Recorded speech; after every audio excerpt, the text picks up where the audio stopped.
Hello everybody, my name is Sean. I'm a technician here, trainer at ColDesi. And I think what we'll start with first is going over lettering. I know it seems basic, but there's just some tools in there that I think a lot of people don't use or don't know to add to the lettering.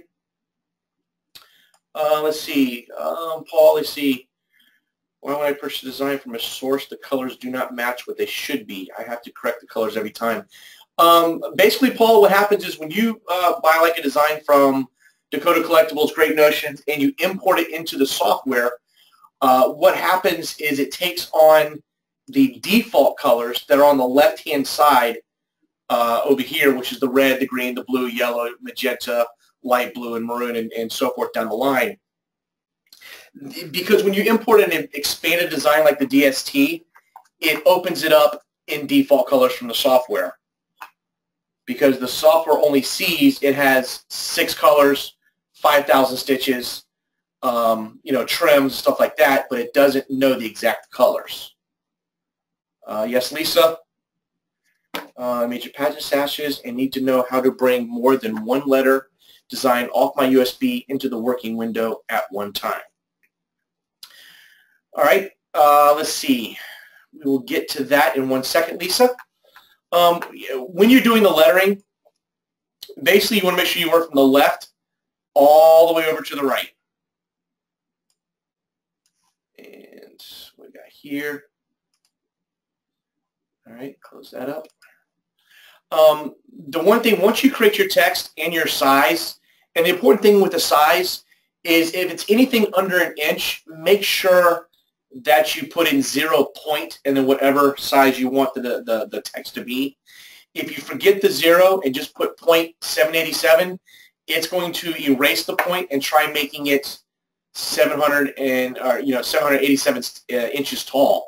So it will either freeze your computer and you have to reboot it, or it will take a very long time to regenerate. So it's very important to make sure you have a 0 in front of that point. The next section in here is, of course, where you'll place your text. Spell check what characters are available. You also have your letter spacing, word spacing, line spacing. Down here in this little icon here, all this here has everything from here all the way over to the left. When you go to your stitch type, and I will just type in ColDesi, bring that to the screen. When you go into your stitch type, here's where you're going to add the density, underlay, pull compensation, everything you want to add to this text. Because when you bring text up on screen, there's no underlay, there's no density. You want to make sure you add that before you start sewing. The default usually comes in as 4.5. Depending on the size you are using your text at, depends on if you want to increase or decrease the density. I would say, 5 millimeters, 1/4 of an inch. The 4.5 is a good density to use. The larger the letter, if you go to a 1-inch letter, maybe increase that to a 5. You go to a 3-inch letter, maybe increase it to a 5.85 or a 6. And basically what this is, it's 4.5 lines per millimeter. So the higher the density, the more lines it's putting in. So especially if you're sewing on PK knit, golf shirts, a women's blouse, lace, silk, you definitely want to have the density a little bit looser than you would if you're sewing on denim. If you're sewing on canvas material, Carhartt jackets, you're going to want to increase the density a little bit more to cover up for those fabrics. The next thing you want to look at down here is the underlay. Right now in the fill mode, there is no underlay added to this text. It gives you the option of either a center walk, edge walk, zigzag, double zig, parallel, edge zigzag, or an edge parallel. If using small text, I would definitely go with a center walk. Even if you try doing it with a zigzag, depending on the size, it's going to look like a running stitch. For example, I'll choose zigzag. Let it generate. We'll zoom into the text so we can see it. We have it here. If we change our size to 0.35, even though we chose zigzag, the text is too small. to do a zigzag so it kind of looks like a running stitch. So then what you would do is up in your lettering is change the zigzag to a center walk.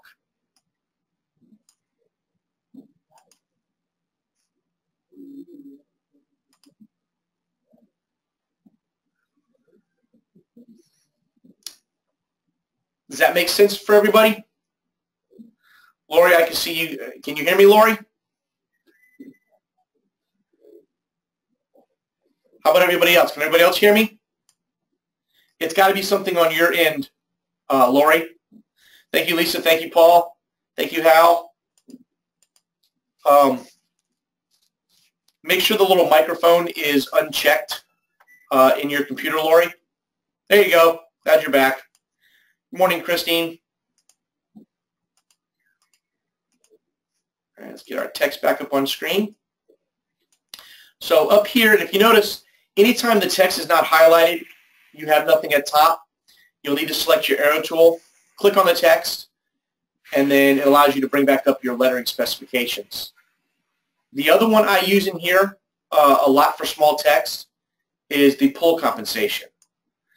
Pull compensation is, it fattens up your satin stitches a little bit wider so that when you sew on particular fabrics and it pulls in, it should be the width that you want it at. If you do a small text with thin satin stitches, when it pulls in and kind of disappears into the fabric. So you'd want to come in here and add a proportional pull compensation. Just to give you an example, right now it's 2. If you look at the C letter I have over here in my preview, I'm going to jump it up to 40, and you can see how fat it made the C. So for small text, 40 is awful lot. I've never gone up to 40, but it will close up your E's, your little S's right here, your D's, your R's, your P's. It starts closing it up. What I usually stay with is anywhere from 10 to 15%. It adds just enough of pull compensation, which you can see here, and I'll turn my points off. As you can see here, the stitches are sticking outside the actual line of the font. That's the pull compensation. The actual line is the width of the font as it was created. Your pull compensation expands your stitches a little bit more so that when it sews and pulls in, you want it to pull into the actual width of the letter that you've created it for. Let's see. How else know? What do you recommend for small lettering on hats? Definitely, if you're doing small lettering, Hal, I would not use letters with serifs. Those serifs, like a Times Roman, will disappear. They get too small. You have to have at least a 1 millimeter width of satin stitch to be able to sew. If anything smaller, it turns into just a blob or to a running stitch because it doesn't have enough room for that needle to penetrate both left and right side of the satin stitch. So I would definitely use like a Helvetica medium, a Comic Sans. Probably if you're using, say, 5 millimeter lettering, you could go with a density of 4.5 or 4.65. Definitely add 10% pull compensation to it. Small lettering close together, I would not add trims because the software will try to connect closest point to each letter. So for small lettering, that might have maybe 60 stitches in each letter. What will happen is it'll sew really fast, stop, trim, pick up, move over, set down, sew, stop, pick up, move over. And if you've got 50 of these has to do, even though it only takes a few seconds, 5 seconds between letters to stop, trim, pick up, move over, you do that by, you've got 15 letters in the text times 50 hats, you're slowing your production down. For small text, I usually leave it connected and just run it through. You probably will not see that running stitch between the letters anyway at a small size, but it keeps your production running at a constant speed, which is what you want. I know Don Copeland, one of the salespeople here, always says, if the machine's not making noise, it's not making you money. Barry wants to know, how do you add trims between those letters? All right, Barry. With the text still highlighted, you have a little trim, little scissors right here. You can click here and drop it to, you don't want any trims. You want trims between just the letters or trims between words. If you're using small text, but you're using, Tampa, Florida, Bayfront Center, then you definitely want to, have it trimmed between the words, but not between the letters. For this case of ColDesi, we'll select letters, and now you see the trims are gone between each one of the letters.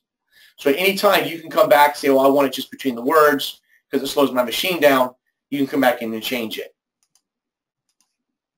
The one below that, that is your lock stitch. Your lock stitch will allow you to lock at the letters, the words, colors, letters and colors, or just words and colors. I usually always do a lock stitch either on my letters, unless it's really small text, 5 millimeters, I would do it on the words. The reason I do it on letters is because if you sew and the machine trims, you do want to make sure that there is a lock stitch between the two letters so that it does not come unraveled. Or even if you want to trim the stitch between the letters afterwards, you still want to make sure it's locked down. It's not going to come unraveled. Let's see here. Next is your arrange. In the arrange section, you can rotate your design. You can do an irregular shape, upper arc or lower arc, or step text. For example, in the upper arc, once you select it, your bottom middle node allows you to left click, drag that node up to shape your text. If you notice when you do drag it up and shape the text, it does spread out your text, so it increases your spacing between the lettering. To get that back, the node on the far right middle, if you just left click and drag that in, you can bring back in your spacing. Let's see, Barry wants to know, how do you add trims on a DST file made by a digitizer in a different program that has been imported into Sierra? You can do that, Barry. I will show you. Just let me, when we get to that section, I will leave your question up so I remember to answer it. See, Lisa's question was, you make pageant sashes and you need to know how to bring more than one letter or design off the USB into the working window at one time. Lisa, once you go ahead and you load a design, which I don't have my USB stick. Let's see if there's anything saved. Let's see. I will save. I will copy that. I'll paste it down here, but I'll change this text, say, to a Tampa, Florida. Yes, you do want to make changes. All right. We will add that into a new section. So basically what you'll do is you're going to open up one design, which is the ColDesi. You open up another design or a letter or a text that you've gotten from another Great Notion Dakota Collectibles. You want to piece them together. Once you open them both up, highlight the second one, hold the control key, hit C for copy, go back to your first window, control V for paste, and then left click, drag and place where you need it. And you can keep doing this multiple times to open up your designs, where if you've got, you've downloaded, 5 different flowers from Dakota Collectibles and you want to put them all together and arrange them, you do the same thing. Open the first one, open the second, third, and you'll have 5 different windows open at the top. You go to each one, copy it, go to the first one, paste it, position it where you want, go to the third one, copy it, go back to the first one, place it, position it where you want, and so forth until you get the bouquet that you're trying to create. All right, and then on this one, I will show, Barry, you're asking, how do you add trims to a DST file? Simply what we'll do is we'll go ahead and save this design as a DST file. And then we'll open it back up and I will show you that process. Let's see, Lisa is, all right, let me go up here. I'll save it to the desktop. We'll call it text. It's a DST file. We will save. We'll close that window down. We don't need it. We'll go up here.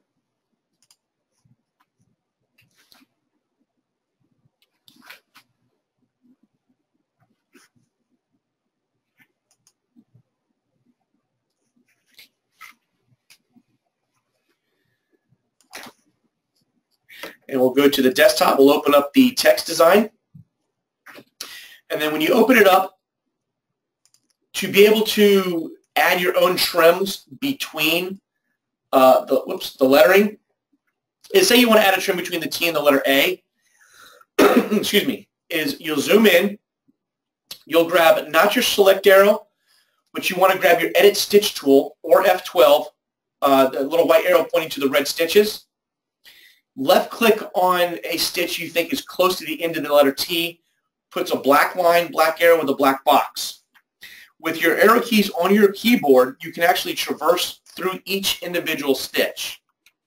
Because with an expanded design or a DST file, it breaks the design up. Thank you, sir. It breaks the design up and it shows you individual stitches rather than a group of stitches. As you can see when you do your text in the first one, we select it, it's groups. So you move one section, it moves all the stitches. When you open a DST, it's each individual stitch. So you want to traverse through until you can find the last stitch before it jumps over. So not here, but back here, we then go to Insert, and you insert a trim. So you can keep going through each individual letter, go to the last stitch, use your arrow keys to traverse through, highlight that stitch, go back up to Insert, insert a trim.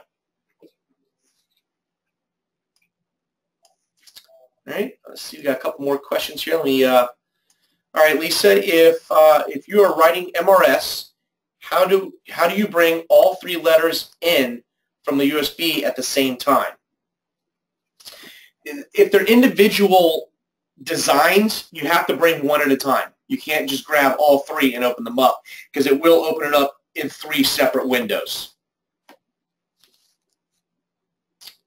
Chris, let's see. Why is it that so many fonts load into the software with missing stitches? How do you fix those errors? Are you talking about the TrueType fonts or the standard fonts? The standard font should fill in with stitches nicely unless your density is really low. If you're importing a TrueType font, depends on the way that TrueType font was created. TrueType, okay, Chris. The TrueType fonts, whoever created the TrueType font, they place their nodes to create the font, create the letter. So when you incorporate it into the software tries converting those points to stitches and creating nodes for it. There are some fonts out there that will have, for example, one of the fonts that I have on my computer, it will not do a letter O. If I shrink it, the O might pop in because there's less nodes. If I increase it, it might pop in. Usually what I do when that happens, so once I bring that TrueType font in, if I'm missing a letter P, I just take my digitizing tools and just digitize that letter P. And then move the sewing sequence so that the P sews after the M but before the A. You're welcome, Barry. Lisa, let's see. I am currently using other software on a different computer. Tom, collect my letters to save on a USB. Then I bring it into StitchEra to work with it. There has to be a way to do this on StitchEra method used with my Husqvarna 4D.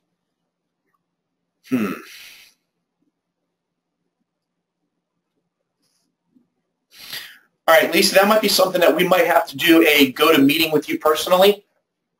I will leave your question up, and after we are done here, I'll get your phone number, and maybe we can log into your computer and maybe explain it a little bit easier that way.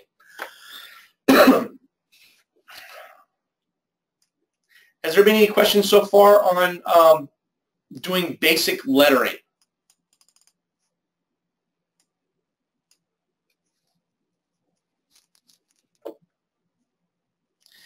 Does anybody have any problems they've come across with doing lettering? Okay, Lisa. Okay, sounds good.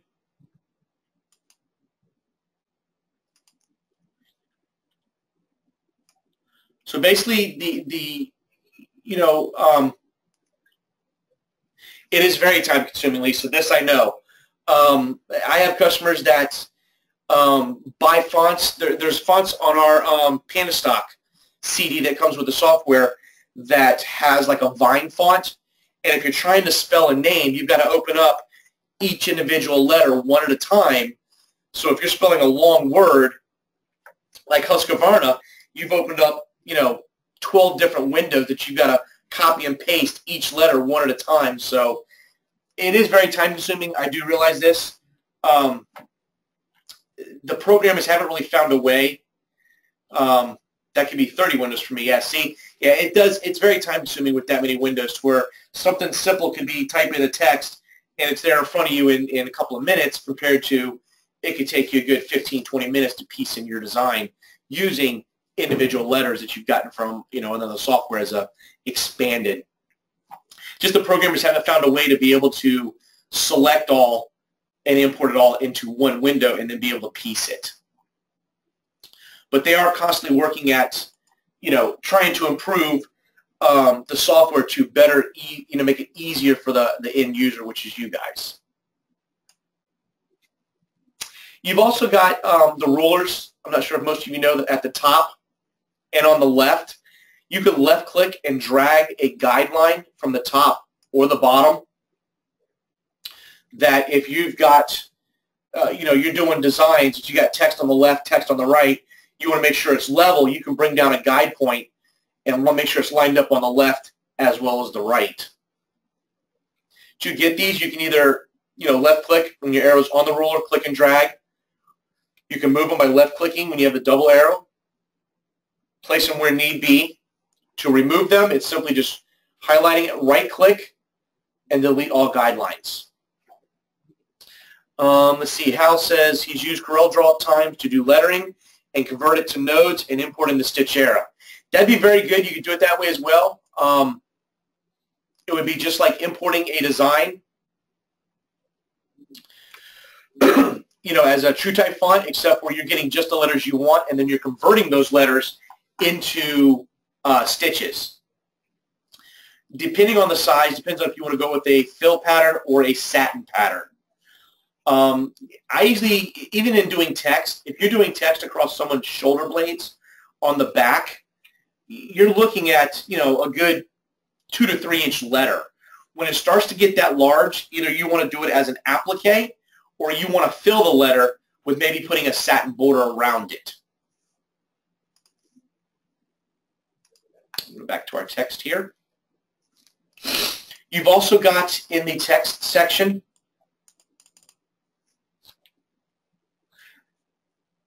hello, Gail. You want to know how you make a font thicker. That would be with the density. And once the text is highlighted, up here in Stitch Type, you would then click on the arrow, bring up the window, and actually change your density, say from 4.5 to 5.25, and press Enter. Let me say OK here. And if you notice, you watch the word Tampa, Florida.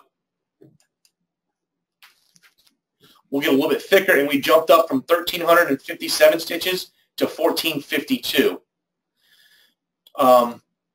So it's as simple as long as your text is highlighted, you can go to your stitch type and increase or decrease your density depending on what you're sewing on or the look that you're going with.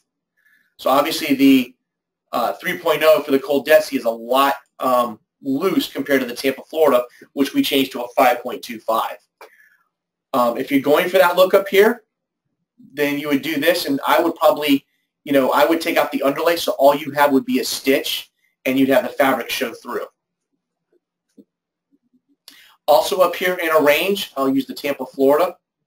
What is a nice tool is if you're doing a megaphone or somebody is wanting their, you're doing a roofing company, you can change any one of these sections here, and it will take your text and make it fit in that shape that you chose at the top.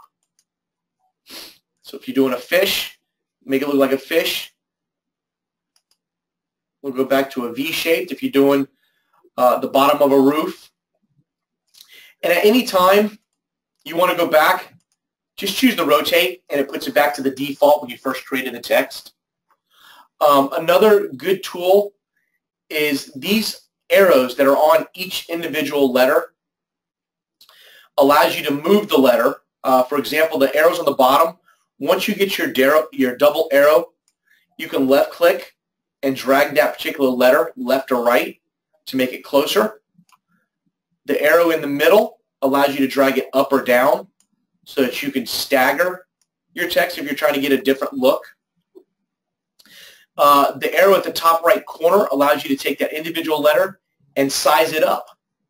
So that if you want Tampa, Florida with the T and the F to be a lot larger, it allows you to do, modifications within that text.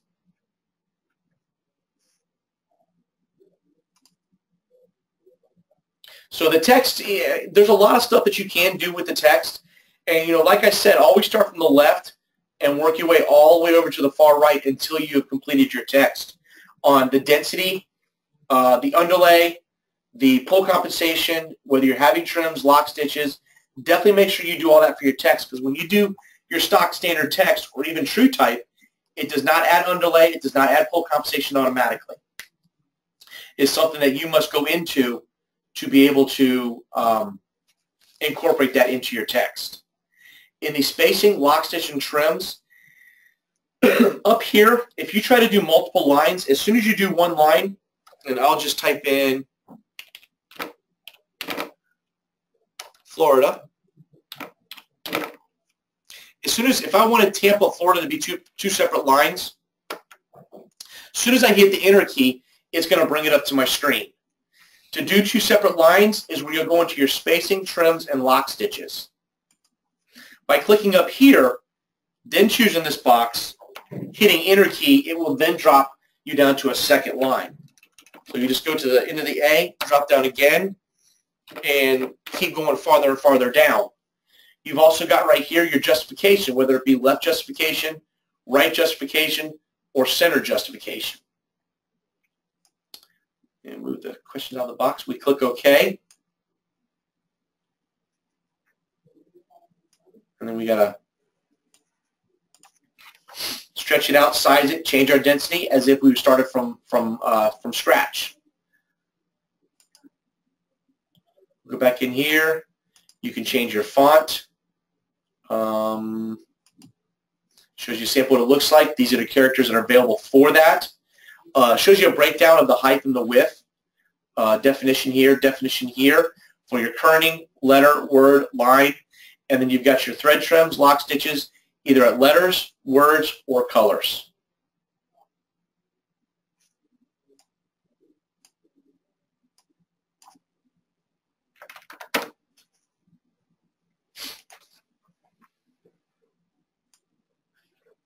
Let's see. Hello, matey. How are you? Let's see, we've got here, is there a list available for what density should be for each type of fabric you are using? Yeah, I have a piece of paper that I usually give out in my trainings. What I will do is get everybody's email address at the end of the webinar, and I can email you that list. And it's basically a breakdown to what it does is if you're using a knit fabric and you're using a 1/4 inch lettering, it tells you, gives you an example of what density, what underlay, what pull compensation, how many passes for the underlay that you should do for that particular size text on that particular size fabric. And it's got, I think, maybe 8 or 9 different fabrics, and then there's a handful of suggestions per fabric that it gives you. So I will definitely get that email out to everybody. It's definitely helpful as a starting point to, until you get familiar of, okay, I've sewn on, golf shirts. I know I've got to use this density. I know I've got to use, this underlay with this many passes. Until you get familiar with it, it's a good starting point and helpful hint to get everything rolling. So definitely, Chris, you're welcome, matey. I will definitely get everybody's email address when this is over, and I will forward that to you today with some other other ideas I've written up on how to digitize for puff, or when sewing on leather, it's just some helpful hints to guide you through the process and make it a little bit easier for you. Any questions on the lettering section? Let's see, Gail, if you don't set a trim between letters, planing to hand trim, should you set a lock stitch per letter? Yes, I would definitely put a lock stitch between the letters, to where if we go up here and you're only going to trim between words because it's multiple lines, or the words are spaced out, I would definitely come up here to the lock stitch and add it to the letters, because I know I'm coming in afterwards to add a trim to these sections manually with scissors. So you would definitely add a lock stitch between the letters so that once you trim the stitch out, it doesn't stand the chance of coming unraveled. I'm not sure if most of you might know this or not. There's a tool that you can purchase from any home sewing shop, or maybe Joann Fabrics or Michaels. It's called No Fray Check, and it's like a glue for fabric or embroidery. And if you do find that some of your stitching is starting to come unraveled, whether you trimmed it on accident or you forgot a lock stitch, this glue, you just put a couple of dabs on the back side where that stitch is, and it's like a super glue. It's clear. You will not be able to see it afterwards, and it will make it through washes, but it will hold your stitch in place so it does not come unraveled once it hits the customer.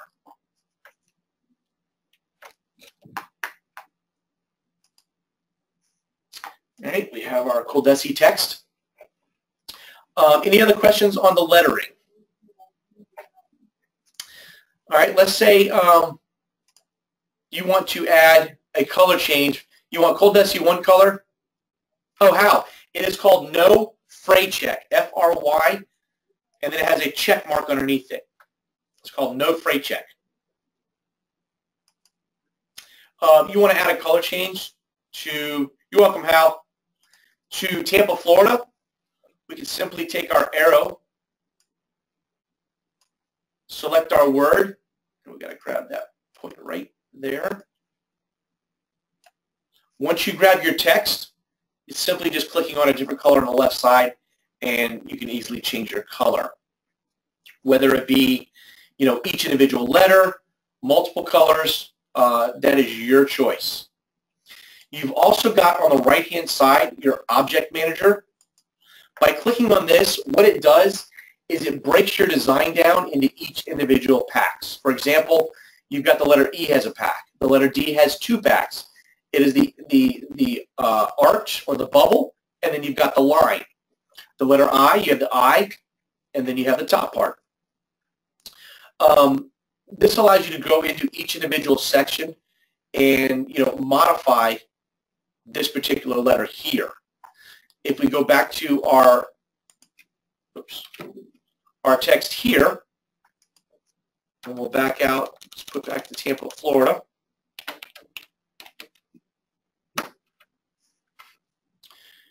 You notice when you're doing standard text and you're still in the lettering mode, when you open up your object manager, it breaks it down to where you've got letter A, and it breaks down to the ColDesi, and then you've got the second section, which is the Tampa, Florida, and it breaks it down into here.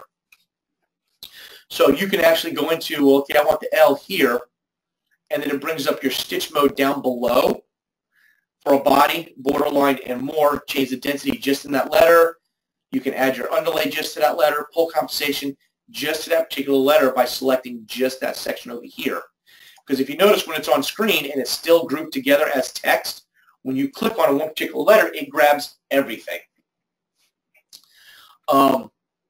There is one way out of this, and you want to make sure that you're done with your text. You're done adding your letter spacing, your density, your pull compensation, because once you select your text here, if you right-click with your mouse and come down to explode, what this does, if you notice over here where it's grouped as a text, so it's one object, we click explode, it's going to take Tampa, Florida, and now it breaks it down into each individual section, whether it be just for the running stitch, then a satin, running stitch, satin, running stitch, underlay, satin.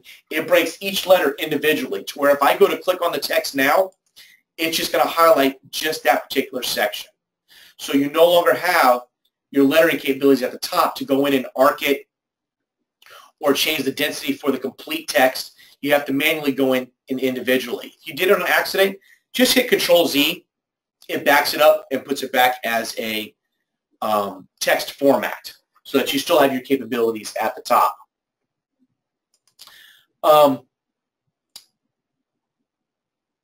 Let's see, to give you an example, I will say if you want to add a border, a satin border, a lot of customers ask, well, I've got my text, it's really big, and I want to add a satin border to, say, the letter T or each individual letter. I will size this text up a little bit. I will go ahead and explode it to make them individual characters. So we now have the letter T, the A, the M, the P, the F, the L. We're like, okay, to add a border, we'll just go down and we'll highlight the letter L. In here, it drops down your Object Inspector column. You've got where you can change, like I said, the density, zigzag to a fill pattern. If you're doing a large jacket bag with these letters, satin stitch, you definitely want to change to a fill. But if you want to add a border to this letter L, we will go up to borderline. The fill mode is none. You want to change that fill mode either to a running stitch or a zigzag, depending on the size. So if I choose zigzag, it's color number 2. I come in here and I can change my density. And once you're done,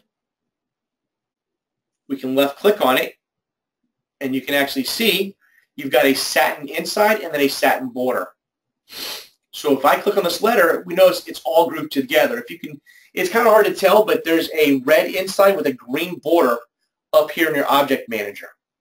With it highlighted, what I usually do after I add borders is I right click and I separate the border to make them 2 individual sections so that I can modify each section on its own rather than having to grab both of them.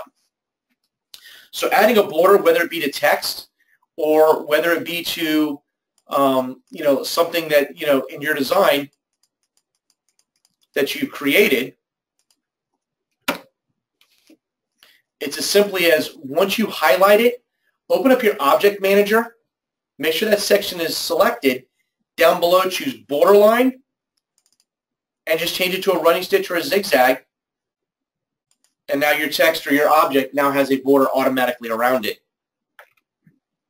Okay, Lisa, to make the border narrower is, I'll use this one because this is pretty big right here, is once it's highlighted over here in Object Inspector, right here where it says the column, right now it's 25 points. If we drop that to 12 points, it's now a lot thinner and looks more pleasing to the eye.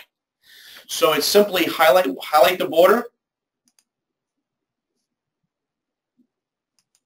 We'll come over here. It's 25 points. I want this one thicker, so I make it 45 points. We now see this is a lot thicker over here around our fill. And it could be something that you've done 2 weeks ago. You can open up that fill section, as your DSG file, and left click on it, open up your object manager, make sure it's the right section you've got highlighted. Then down below, just click on borderline, and then change the borderline to either a running stitch or a zigzag. Depends on what you look. You've got other ones in here, which is like an E-stitch. I'll give you an example of what that looks like. Kind of like a very loose zigzag pattern around a design. If you're doing eyelashes, that's a really good one to use. You've got also the programmable stitch, which is right here. That's more of a jagged zigzag kind of look. If you know the particular name, you'd be able to select it here. If you wanted, the arches, be able to select that. It'll change your border to look somewhat like that. Yeah, pretty much the same, Lisa. It's just a programmable stitch that, gives you a different effect. It makes your design that much different than the next guy. Even with the fill patterns that you can do is, by selecting your fill patterns, The default is normally just a fancy fill pattern, nothing, no frills. You can go in here, and I usually select all to show everything. We'll go ahead and zoom out. You've got all these different fill patterns that come with the software. The green ones are kind of like an embossed look. To give you an example, I like using this one.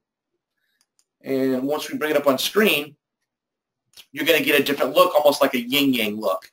And basically what that is when it sews, it's a fill pattern, but then it jumps from here to the other side, and then fill pattern, then jumps, and satin. So when it's done, you've got a combination of fill stitches and satin stitches to give you a fancy fill pattern. If you're sewing a bench, somebody wants a bench that looks like wood, you can scroll through your list until you get to, you know, a wood look or a basket weave. Or if you're doing hair and you want to choose a pattern to where it's a random stitch, it'll give you a different look rather than a flat fill pattern. You've got all those options to be able to make your design that much more different than the next guy, to get your customer coming back, that you can customize their design to fit what it's supposed to look like.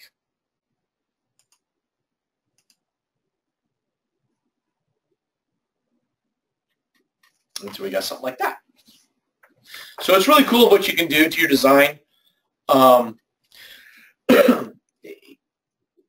It's always fun to, you know, if you want to experiment, you can create 1-inch or 2-inch filled squares on your screen, and then grab each square and, you know, go up to the fill pattern and change it to a fill pattern you want to see sewn out. Hoop up your large 21 by 14 jacket back hoop. Make sure all the squares fit in there, and just press start, sew all in one color, so that you've got a sample of the different styles of what they look like. To when you're digitizing or creating a customer's logo, you can look there and be like, oh, I want to use fill pattern, you know, PTX 010, and fill it with that. A lot of customers do that with their lettering. Is they'll take their company name, write it on screen, and then make multiple copies and change it to all the fonts that they have in their software, and sew it out. Or sew out just a few, maybe sew out a dozen of them, so that when your customers come in and be like, okay, I like this design, but I need the script to be kind of like a curly or a lady script font. And you're like, okay, well, these are the ones I have. Or you go to your True Types and find it in a True Types. I usually tell customers, you know, if they want to do a True Type font, they can go to 1001fonts.com, or they could choose dafonts.com for dufffonts.com. Those are two really good sites to download free True Type fonts that will incorporate into your software. So once you download them, you have to make sure that you close your Liberty software down, then reopen it, and then in your True Type fonts list, you will then see all of those True Type fonts you just downloaded. For example, I've gone to, I think it was defonts.com. I downloaded a font that kind of looks like the ESPN font, to where the top half is kind of broken away from the bottom half. I've also downloaded a font that it's not called Disney, but it's the Disney script. And it's really good to use that on you know, kids shirts, writing kids' names, sayings for kids, garments. It's really cool. Let's see, Gail, you've asked, when you've got to complete, oh, hold on. Let's see, when you've got to complete a design and print the sheet with the colors needle chart, sometimes it does not recognize all my colors and just makes them black. The object manager shows the correct colors. What is happening? I have the color chart in the program. Basically, I've gotten with the programmer on this, and they're looking at it. But what it is, if you bring a design in, or you create a design, if your first color in your design is not number 1 red, if you started your first color as 4, but then go 1, 2, 3, 5, when you do that, it wants to revert back to 1, 2, 3, 4, 5, 6. So it makes that first color black. The way around it right now is just the first color in your design, just make it the number 1, so that when you do go to print, it shows up as the number 1, 2, 3, 4, 5, or 1, 5, 3, 2, 6, 7, 10 that way. Just make sure your first color on your screen that is going to show is the number 1 number on the left-hand side. Otherwise, like you said, when you go up to File and you go to print your design out, if you choose Print Formats for Embroidery, it allows you to go to Basic Information and do a color sequence. In here, it will break it down into what section is what accordingly. So if we do a print preview, let me pull my window down here so I can see the rest. It's going to tell you that, ColDesi Tampa F will sew out first. The L will sew out second. The fill pattern here is third. The back to the satin border over here will be fourth. Also up here, it does the breakdown of red, green, gives you how many stitches are for each section as well. So this is always good if you've got an employee, or husband and wife, or 2 friends, that you can actually print this out, and it prints out a color breakdown that you can then give to them so that when they're loading the design onto the embroidery machine, they know that, okay, Tampa F and ColDesi sews first. Well, I know on screen it shows red, but I'm sewing it in blue, and that's on number 10. First color I'm typing in is 10. Second color is green. Well, I know I want it silver. That's on 15. You type in 10 plus 5, and so forth down the line. Plus, you can always keep this copy and put it in a portfolio with a final sample sew out so that you have a hard copy and a sample of what the design is supposed to look like for next year's, next year's rally. I definitely recommend doing this. It helps you out. Otherwise, if you don't know the color sequence, if you've got a design that's got 18 colors, you'll be constantly going back to your computer looking, okay, well, I did that color. Come over here. Okay, now it's this color. If you have a printout in front of you, it actually shows you what sections are which color. It makes it a lot easier for you. Let's see. Lori has a question. When we sew new designs out on large cloth and have it displayed in the shop. Exactly what you want to do, Lori. I recommend that. Sewing your designs out, once you get that finished product before you put on the customer's location, their garments, definitely save that last sew out. Customers always want to know, you walk into someone's shop and you say, well, I need these embroidered. Do you guys do left chest logos? And you say, yes, we do. Do you have any samples? And you're like, no, but have you seen the ESPN shirts? We did those. It's like most people when they come to training, they come here to Tampa because it's more visual and it's hands-on. So even when you walk into a tattoo parlor and you've got all the tattoos they do on the wall, it's more visual. It's more eye-pleasing. So you definitely want to sew out a finished product and display it. And if you've got a really nice one, like we did with our guitar logo that we did for the Nashville show last year, frame it. Put it in the shop and frame it. It looks really nice, and it gives that little warm, fuzzy feeling for customers when they walk into your shop. Matey, let's see. What is the largest size you can do using the 14 by 22 hoop? I would do a size of a design, maybe 19 and a half by maybe 11 and a half by 12. You got to remember, even though the size is 21 by 14 inches, you've got to give way for the width of the presser foot. Even though the needle is in the middle, you've got maybe half an inch towards the back for the presser foot that you want to have room for that presser foot to go through the fabric and come back up without hitting the hoop. The edges of the hoops or the 4 corners are kind of rounded, so it's not really a perfect square. So if you've got something large in the corners, you could possibly hit a hoop. So I always do anywhere from 11 and a half to 12 inches by maybe 19 to 19 and a half inches wide. And then you should be safe that way.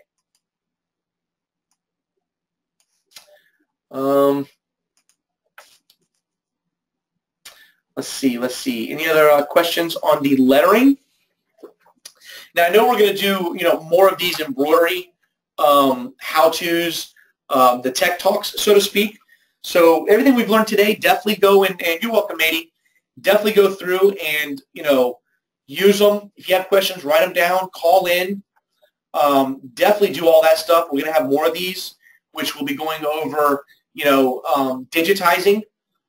Taking an image and, converting it to vector, simplifying it, doing a auto trace, and adding underlay, adding borders, running stitch detail. We've got a lot of these planned.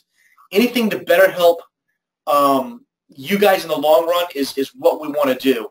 We want to make it as simple and easy for you guys to understand and for you guys to make money. I mean, if you make money, you're happy and you're going to come back to us. And, we want to treat you as just part of the family and keep you with us. So, with all the videos that we have, all the tech talks, the webinars that we do, it's all for you guys. And we want to make sure that you guys are happy and learning and, constantly learning and growing with us. Christine Nickel wants, yes, this is recorded. I will be able to get a list of everybody that registered today, and if you want, we can send the recording out to you. Yes, this exactly, Lisa. This is it's a lot easier to do it this way than to the YouTube videos are fine. You can watch YouTube, you can pause it and go back, but being interactive this way, you're physically seeing something, you're asking a question, and you're seeing it on screen. So it makes it easier for you to understand it a little bit easier and a little bit better. Definitely, Hal, we'll definitely make sure everybody that we have was registered. We'll send out the videos to you. Yeah. Because this is being recorded. And like we hope successfully. We hope successfully. This is true. You're welcome, Lisa. And remember, I want to get everybody's email address so I can forward you the information. We do have all your email addresses. Yeah, we got it when you registered. So, just a reminder, I don't know how many of you also have HotFixEra. Yep. But next Friday, we're going to do the same thing with HotFix. Correct. So make sure you tune in. Yes. So, we'll go ahead and wrap it up. And I'll get everybody's email addresses from Mark from when you registered, and I will definitely forward that information we talked about earlier in the class, and we'll pass this video along to everybody. You're welcome, Matey. Appreciate it. Thank you, Hal. Have a good day, guys. Have a good day, guys. We'll talk to you later. Thank you. Thanks, Paul.